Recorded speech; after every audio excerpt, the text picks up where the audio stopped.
Hi, I'm Cody Alexander with MatchQuarters. Welcome to another Art of X show. Today we're going to be talking about 5 different ways that teams play 3-by-1 formations from a cover 3.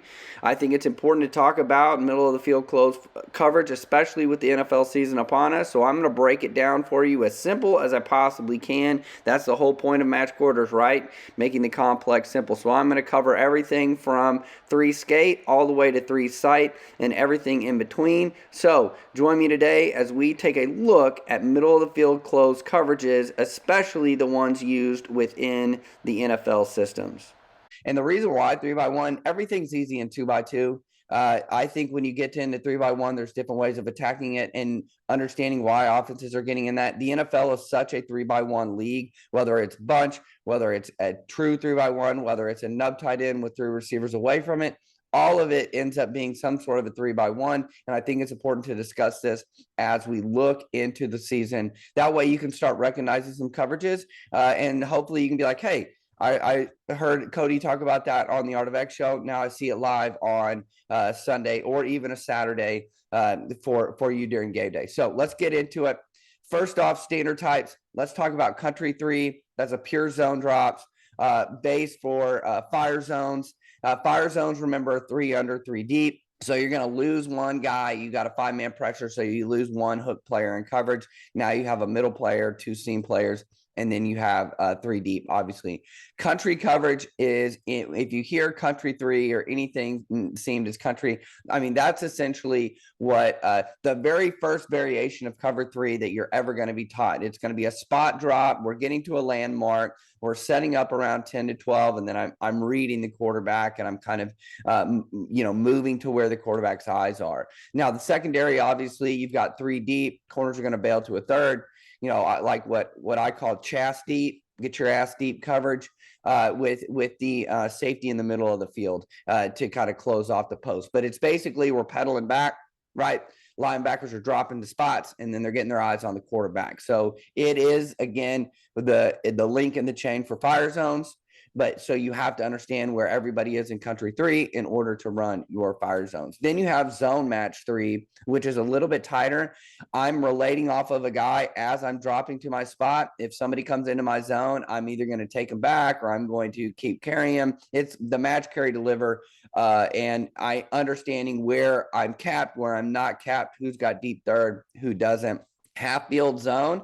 This isn't one that you see more at the college level. This is very popular at the college level. You have a zone it side and a man it side.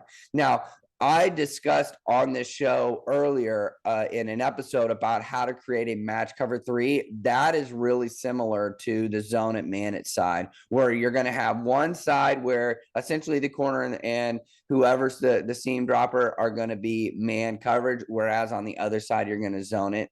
Now, in man match cover 3, it's essentially going to, at the end of everything, once everything plays out, it's going to essentially play out like cover 1. Now, you're still going to have cover 3 principles. It's not cover 1. This is kind of the same thing as like Saban's cover 7 ends up being, it's really just 2-man. Yes and no. It functions like 2-man once everybody has kind of separated out. All the receivers have kind of determined where they're going. In a zone it and a man it, you can actually play match, and then if the receivers get tight, you can play zone. Or how if you are getting a lot of fast 3, you can zone it. There's different ways to do it, and then obviously the one side is going to be half field zone, the other side is going to be managed. So these are all the different kind of variations that you have within the cover 3 world. Now these are very similar to what you see in the middle of the field open world. You have country 4, you have regular cover 2 or Tampa, you have zone match schemes, you have half field where, hey, we're playing quarters over here, but then we're manning it on the other side. You usually see that in blitzes. And then you have man match quarter. So you have these variations in everything. It's just how things are going to be played out. What are the pros and cons of cover 3? One of the pros, floods the underneath zones. If you're getting a lot of crossing routes, if you're getting a lot of things underneath, cover 3 is a great way to do this. If you're only getting like one vertical route that's attacking the post, cover 3 is really great. If you're getting 4 verticals, probably not so great because everybody's in one-on-one. So you better be able to match up. It closes the middle of the field, which is a primary target for the modern offense, and really has always been that way. What's the easiest throw? It's the throw that's in front of the quarterback. As you go further down the field, passes get less efficient. But if I can keep the throw in front of the quarterback, it's always going to be a higher percentage as I'm going to throw it outside. And that's essentially what middle of the field open does. Is yes, it has the post open, but if you're teaching it in match technique, you're closing things off and you're capping vertical routes. Whereas middle of the field closed is you are closing that off permanently. You can't get into the middle. We're forcing those throws outside or in our one-on-one. So it does. And here's the thing: philosophically, you have people that are look. All I run is middle of the field close. I'm never going to open up that post. I'm never going to do that. And then you have others that are like, hey, look, I run middle of the field open, sprinkle in a little bit middle of the field close, or I teach Fox the post technique to get a post control player at some point. It really is philosophically, and it really doesn't matter what you run, because what I'm going to teach you today is about the different variations of cover three to kind of have answers. And these are the things that you're going to see middle of the field close teams do to then answer situations that they get in 3-by-1. Like I said, 2-by-2 is relatively easy. That kind of plays it out really easy where the rotation is. You always rotate away from the passing strength a lot of the times. You don't want to overload it. That's normally what you see. The other thing that is another pro is it loads the box versus spread to run schemes. So you're going to get a 6-man box versus a 5-man line. Let's say we get 4 open, it's 2-by-2, 3-by-1. You're going to have 6 defenders for the 5 offensive linemen. Now, where offenses gain that advantage back is with the running quarterback, because the quarterback player is in the middle of the field. So there, again, the offense is always going to have answers. Remember, defensive guys, wink, wink, nod, nod. We will always lose the chalk war. So that is the pros of cover three. What are the cons? Like I mentioned earlier, creates one-on-ones on the outside. Essentially, if I get 2-by-2 or 3-by-1 open, I'm going to have one-on-ones everywhere. That's a give and a take too, because yes, you're forcing vertical routes by everybody. You're forcing the offense to basically take shots every down. But if you don't have a good coverage guy, that person is going to be able to get a one-on-one, and the offense can kind of manipulate that. Can your 3-up player run? That's another con. We saw this in the national championship game a couple years ago with Alabama and Ohio State. Ohio State had a linebacker taking the Heisman Trophy winner, who was the best receiver in America at the time, one of the fastest players in America at the time. And hey, you've got to carry him up through the 3 through. As the safeties are kind of pedaling off and the corners are backing up, you put your fastest player at number 3, and you say, okay, you have a linebacker that can't run with them. So we're just going to run him across the field. He's going to run open. It's kind of the same Tyreek Hill principle that the Chiefs have been using forever. They're going to find out what kind of cover 3 you're running, and then they're going to manipulate it, and they're going to find out where Tyreek Hill is going to get the number 1 matchup, and then they're going to move him around, and then they're going to beat your player because he's faster than everybody. So if your 3-up player can't run, now you're in a little bit of trouble. You've got to find ways to cap. This is why at the high school level, I've always played middle of the field open. Now, I have played some cover 3 principles things, but that was when it was like a run heavy down. I need to load the box. We're going to slam some people in there. I know they're not going to pass, and I can handle the one-on-ones. And the other reason is I never had linebackers where I felt like, hey, we're really good coverage players. We had to find ways to cap them, and you always want to cap your worst coverage players, and the easy way to do that is split field coverage. Now, if you have a 3-up player, you got a Mike linebacker that can run a little bit, well, then you're okay. And so what I'm going to show you today is how the defenses adjust to kind of help those 3-up players and to get them in the right scenario and match them up. Because if you just run country cover 3, or you just run just a typical match 3, you can get into troubles with these scenarios where they've got a really fast player and they move him around to get the one-on-one. Finally, quarterback players in the middle of the field versus QB run concepts. We saw this in the NFL opener. The Rams are a high middle of the field close team. When you start running the quarterback, you're forcing teams to get into too high. When you force teams to get into too high, now you've got a little bit more advantage in the run game. So it's kind of this give and a take. Now, the NFL, you don't want to run your quarterback all the time because you're paying him, millions and millions of dollars. But when you got a guy like Josh Allen that is almost 1,000-yard rusher, he was last year. He had almost 900 yards rushing. That can be a weapon for you. They ran a great play where they had a Q bash where they were running long trap a week. They caught the Rams in strong rotation. They ran long trap weak, and the edge barely was able to heel tap Josh Allen. Otherwise, Josh Allen might have scored. So anytime you are going to be single high dominant, you have to be aware of how that's going to affect you when they start running the quarterback, because you're going to be -1 with that guy in the middle of the field. So how you play that middle of the field guy has to change a little bit different. And a lot of teams, their answer for that is they use a cheat technique, which I've talked about on here before, where he's essentially just going to shuffle into the middle of the field. He's not going to pedal back, and he's going to keep his eyes on the mesh. Once he sees any kind of run, then he's going to come down. That's what a lot of teams are doing on early downs to kind of keep that in there, because he's deep enough. They've leveraged him deep enough that he can then react if he needs to get into. All right, cover 3 versus 3-by-1 formations. That's what we're here to talk about today. Let's get into it. It's all about leverage. Where are you going to leverage it? Right. And it comes down to leverage of the 3-up player. That is the most dangerous position, because if you don't have somebody that can run in that 3-up scenario, you're going to be in trouble. Okay. Where are the vertical routes coming from within them? When they get in 3-by-1, where are they running vertical? Is it always to the X side? Or are they just, throwing the prototypical cat fade on the backside? Are they running vertical routes with 2? Are they running vertical routes with 3 on these deep cross routes? All of these come into play. So if I'm a middle of the field closed team, the first thing I'm going to look at in 3-by-1 is where are the vertical routes coming from? Where are they putting their best player? And then we need to make sure that we're capping that person. Who is the most dangerous receiver? I just mentioned it. So is he number 1 outside? Is he 2? Is he 3? Where are they moving him around? I always liked offenses that always had the receivers at the same spot. When you have them at the same spot, you can plan accordingly. You can always kind of, you can either run one double and always double that guy, knowing that, hey, we can handle everybody else. Hey, we're going to run 3 cloud and we're going to roll to that player's side so that we can get the jam and we can get the double. We can always have a cap defender on top of them. There's different ways that you can do that. What's really important for offenses now is to start moving these guys around so that way they can get their matchup. It makes the defense have to change the way that they run their coverage. Are you dropping the safety in to be the 3-up player, which I'll talk about here in a little bit? Are you rolling coverage to that guy? How are you going to change depending on whether he's 1, 2, or 3 to the trip side, or if he's to the X and you're kind of trying to get the solo on there? The other question that I always ask in any 3-by-1 is, can we handle the X? If we can handle the X, then we're going to be fine. Then I can push out all the coverage over to the trip side, and we'll be fine with that.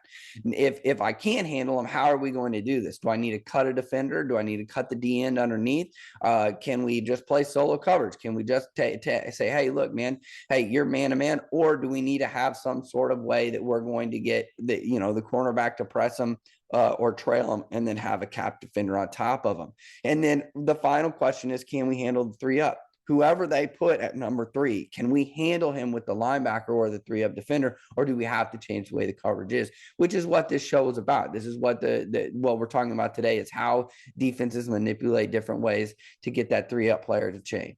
The very first one that we're going to talk about is going to be weak rotation. The safety is going to be 1st to 4th, and the will is going to end up being the first. It's going to be the 3-up defender. So we're going to have 3-by-1 alignment.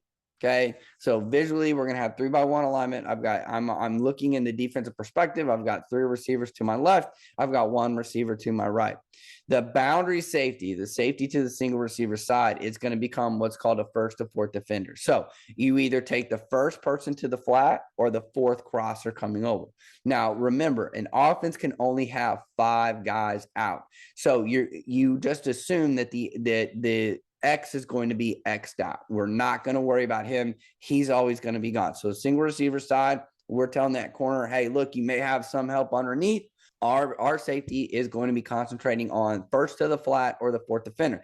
Now, this becomes really easy if the back is to the safety. If the back is to the safety, he either takes the back to the flat. If the back stays in, he hinges open and he takes the last crosser across, right? It's pretty easy, or he helps cut the X and you play a high-low game on the X. If the back is strong, so we've got a quad set.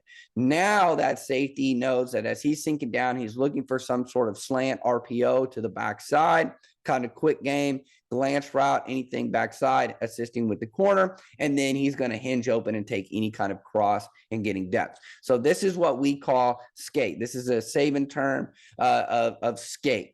Okay, the will now becomes the 3-up player. So if you look at it, the way that it's run on the front side, right, is almost like stubby or special or stump. You're going to have a corner over number 1 bailing to he's going to, what I call mod. He's going to man outside deep on number 1, and he's going to try and get over the unit of 1 and 2. You've got a nickel who's outside leverage of number 2, and he's going to be reading number 3. If 3 pushes, he can either go with it. If they're depending on how defenses want to play out the 3 push, normally he's going to get some depth and he's going to take 2 vertical. If you're playing like some 3 match Rip Liz rules, right? Mike is going to be the strong hook player. He's essentially just going to sit in the hook and he's going to work through 3 and get depth. Free safety is going to work to the middle of the field. So what happens if number 3 goes vertical and starts working back? That's when that will is going to then climb vertically and he's going to robot into 3 and end up taking number 3. Where you can get in trouble in some of these is if they send 3 vertical straight through. Now, you have a free safety that's going to lean on the 3 receiver side. So if you just send him down the field and he sees him burning hot, you're still going to be able to have that free safety cap. I think that's the most important thing when talking about these cover 3s is relate to the receivers as you're dropping. Don't necessarily run country 3. If you run country 3 against a modern spread offense, you're going to get beat because they're going to find out where you're dropping the spots and then they're just going to run vertical routes away from those guys and into these open areas. What you want in here is you're going to drop that safety down weak. You're going to push the will forward. He's going to drop to the 3-up player. He's going to take any deep cross over the top. Mike's going to sit down on the front side for any kind of snag route, anything like that. And he's going to banjo any kind of push route or any kind of 2-3 exchange with the nickel. So that is 3 skate. Okay, and I started with that one because that's probably the most simple one. What all you're doing is you're dropping the boundary safety down and you're pushing everybody over one into the passing string. So you're flooding the passing string zone. 3 cross is the opposite. That's kind of the answer of 3 skate. Now the safety is going to take the 3-up player and the will becomes the first to 4th. This is what you get when a lot of offenses start putting a fast receiver at number 3 or their best receiver at number 3, and they just run him across the field. Because how do you beat cover 3? You run deep crossers over the top of these intermediate players. Remember, you're flooding the intermediate zones. If I run a deep cross right over top of them, I'm going to find space and I'm going to hit it.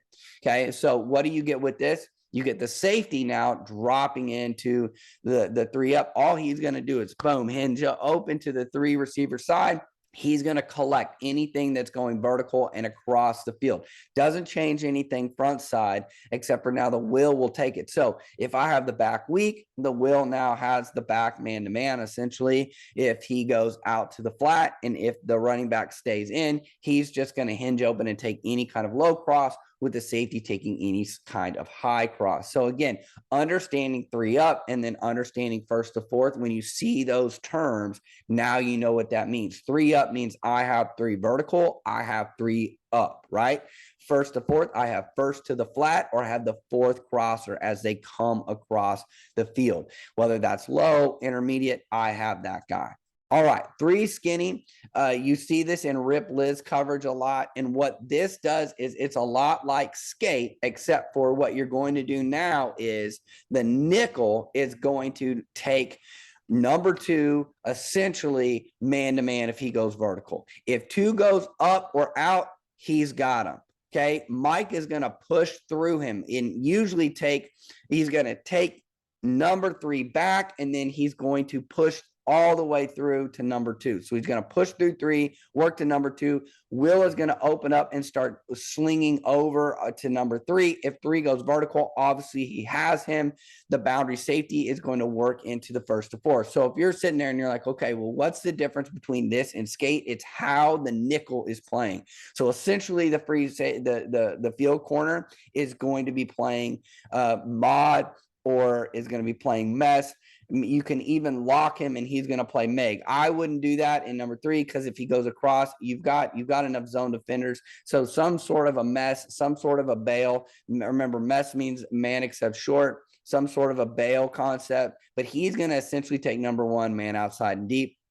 Your nickel is going to play Rip Liz on 2, meaning that he's going to take all of 2 up, all of 2 out, and Mike's going to push underneath number 2, and the Will is going to then push to number 3, taking 3 vertical if he needs to. Again, the free safety is working to close the post. Boundary safety is essentially running the same as skate, except for we're not pushing everybody over in skate. We're doing that in skinny. So this is another concept that you'll see a lot in the Saban vernacular that they don't necessarily explain, and this is the explanation for it. So again, what this does is it pushes everything over, and you essentially are running your field corner and your nickel in their relation is kind of essentially playing man coverage on their guy, and then I'm pushing the zone. It's another way of creating a different form of box coverage over 2 and 3 instead of a true cover 3 or a true quarters concept over that.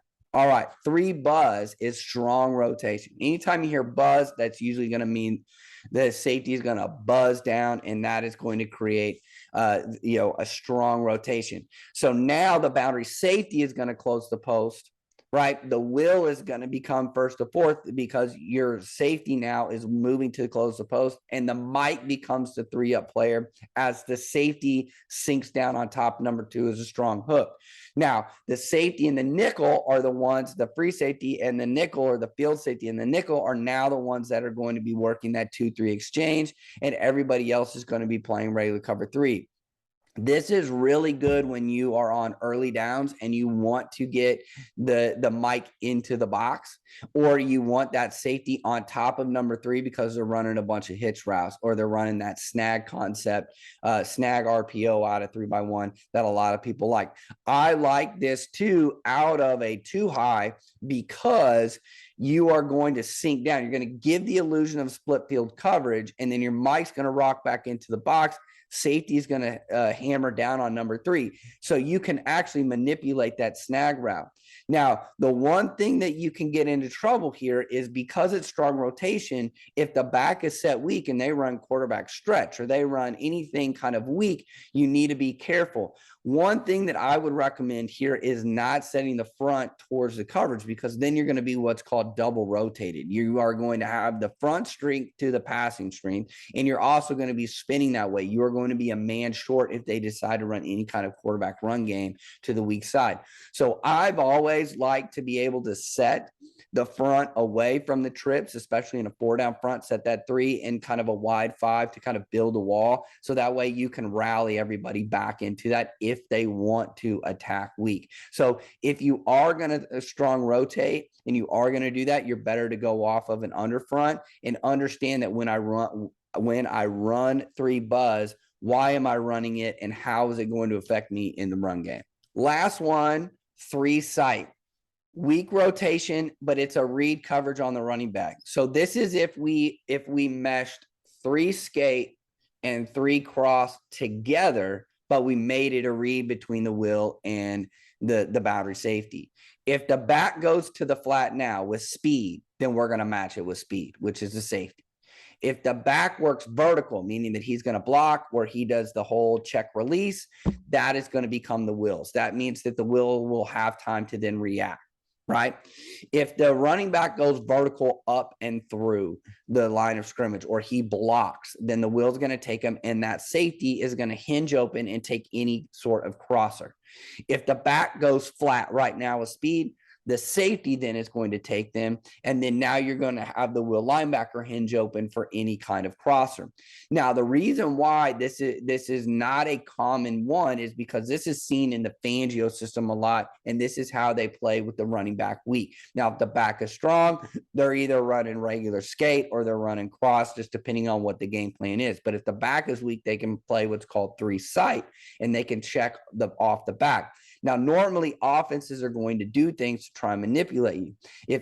And the reason why you do this is so that you can get the correct 3-up defender. Now, does this mean that the Fangio system always runs 3-sight weak? No, it all depends on what they're doing with that 3-up defender. And really, if you've got your stud at number 3, you don't want to run 3-sight and allow the offense to manipulate you by pushing the back flat, knowing that, okay, now we can manipulate and we can get the will linebacker as the 3-up player. So it really comes down to, when do you need this? This is something that's very technical. You don't really see it at the college or the high school level, but you do see it at the NFL level. And I want you to, the whole point of this, again, is educational, so that we can look at it so that when you are watching film of a Fangio system, you can actually see this as the linebacker and the safety communicate off of the running back. Both of their eyes are going to be on the running back. Running back goes flat, safety nails down, running back check releases, works through the middle or blocks. The will's going to sit there and be the first to fourth, and then that safety is going to hinge open and start working into the middle of the field to close off any kind of 3-up or any kind of deep cross. So 3-sight is really interesting to me. I think it's a really clever way of getting the quarterback, who normally is reading the boundary safety anyway. So what it allows you to do is play middle of the field close and allow that safety to really just kind of hang in there. The only way that you get a quick read off the boundary safety is if you send the running back flat right now.